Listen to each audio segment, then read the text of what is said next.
Have you ever wondered what it's like to decipher your own personal tax return? It's a lot easier than you might think. Line 1 has to do with wages. That's your W-2 income. We also call that earned income.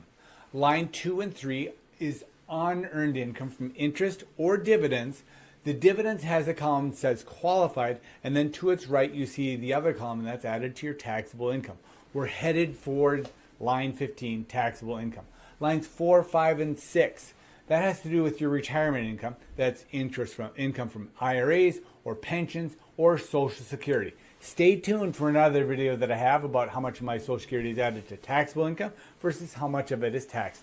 Line 7 has to do with capital gains income. This is anything that is an investment or an investment property that is capital in nature that you sell at a gain or a loss. Both gain or loss are stated on line 7. Line 8 is about other income. This could be self-employment income or rental income from a rental property or income from another business that flows through to your personal return. Line 9 is the big old total income, otherwise known as gross income in the Internal Revenue Code section 61.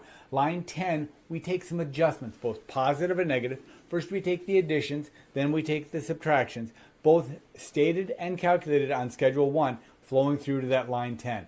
Line 11 is your adjusted gross income. Line 12 is where we get to that big deduction moment where you take the greater of your standard or itemized deduction to come to line 13. If you're a small business owner, you know about this. This is your QBID, Qualified Business Income Deduction. We total those two, line 12 and 13 deductions up on line 14, and we subtract that from your total income to get to your taxable income, line 15. I hope this has been helpful for you understanding a little bit of your tax return.